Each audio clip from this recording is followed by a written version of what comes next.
Luxembourg നഗരത്തിലെ ഒരു സുപ്രസിദ്ധമായ ആരാധനാലയമാണ് Luxembourg cathedral ദെരഹ്രി ബേഡരേത്, അല്ലെങ്കിൽ ഔദ്യോഗികമായി ദെരേത്.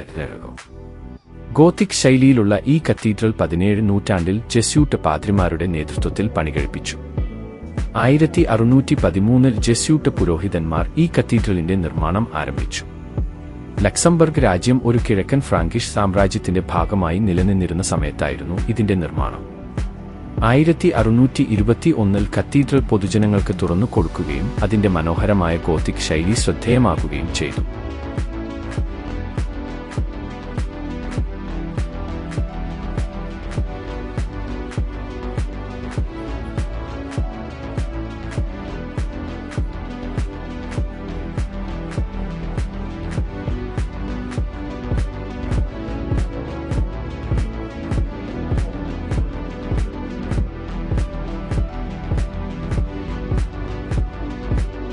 ഗോത്തിക് ശൈലിയോടൊപ്പം ഇതിൽ ബറോക്ക്, ജൂലിയറ്റ് ശൈലിയുടെയും സ്വാധീനം കാണാം.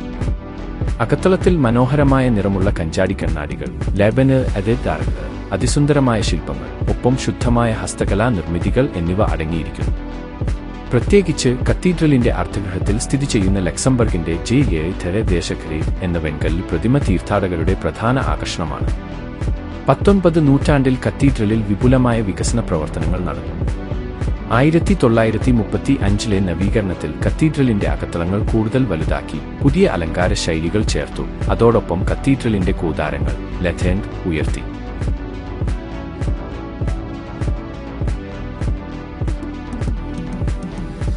ഗോത്തിക് ശൈലി യഥാർത്ഥത്തിൽ 12-ാം നൂറ്റാണ്ടിലെ ഫ്രാൻസിലാണ് ആരംഭിച്ചത്. പിന്നീട് ഇത് യൂറോപ്പ് മുഴുവൻ വ്യാപിക്കുകയും 16-ാം നൂറ്റാണ്ടോടെ അതിന്റെ ഉച്ചസ്ഥിതിയിലേക്ക് ഉയരുകയും ചെയ്തു.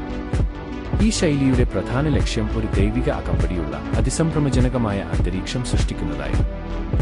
അതിനാൽ തന്നെ ഈ ശൈലിയിൽ നിർമ്മിച്ച കത്തീഡ്രലുകൾ, ഗിരിജാഗോപുരങ്ങൾ, ദേവാലയങ്ങൾ എന്നിവ ആകാശത്തേക്ക് ഉയരുന്ന പോലെ തോന്നിക്കുന്ന ഘടനകളായി രൂപകൽപ്പന ചെയ്തു. ഗോത്തിക് ശില്പകലത്തിന്റെ സവിശേഷതകൾ: മൂർച്ചയുള്ള കമാനങ്ങൾ. നിർത്തനം റോമൻ ശൈലിയുടെ വൃത്താകാര കമാനങ്ങൾക്കു പകരം മൂർച്ചയുള്ള കമാനങ്ങൾ ഉപയോഗിച്ചിരുന്നതിന്റെ കാരണം അധിക ഭാരം താങ്ങാൻ കഴിയുന്നതും ഉയർന്നതായും മനോഹരവുമായ രൂപകൽപ്പന സൃഷ്ടിക്കാനായിരുന്നു.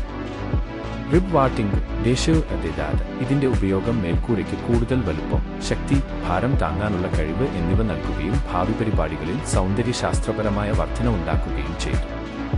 ഫ്ലെയിംഗ് ബട്രസുകൾ, കെട്ടിടങ്ങളുടെ ചുമരുകൾക്ക് പുറത്തേക്കായി ആകൃതിയിൽ നീളുന്ന ഈ ഘടനകൾ കനൽ ചുമരുകൾക്ക് പകരം ഭാരം താങ്ങാനുള്ള സംവിധാനമായി പ്രവർത്തിക്കുകയും വലിയ ജനലുകൾ ഉൾപ്പെടുത്തുന്നതിനുള്ള സൗകര്യം നൽകുകയും ചെയ്തു.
ഇന്നത്തെ ലക്സംബർഗ് കത്തീഡ്രൽ രാജ്യത്തിന്റെ ഔദ്യോഗിക റോമൻ കത്തോലിക്ക സഭാ കേന്ദ്രം കൂടിയാണ്. കൂടാതെ ലക്സംബർഗ് ഗ്രാൻഡ് ഡ്യൂക്കൽ കുടുംബത്തിന്റെ ശവകുടീരം ലേന് ഇവിടെയുണ്ട്. വർഷത്തിൽ ഒരിക്കൽ നടക്കുന്ന എന്ന തീർത്ഥാടന മഹോത്സവം രാജ്യത്തെ ക്രിസ്ത്യാനികളുടെ വലിയ സമ്മേളനമായി മാറും. ഇതിന്റെ അതിസുന്ദരമായ വാസ്തുശില്പം, ആകർഷകമായ ചരിത്രം, ആരാധനാ സ്വാധീനം എന്നിവ കൊണ്ടാണ് ലക്സംബർഗ് കത്തീഡ്രൽ ഇന്നും ലോകമെമ്പാടുമുള്ള തീർത്ഥാടകരുടെയും വിനോദസഞ്ചാരികളുടെയും ശ്രദ്ധ നേടുന്നത്.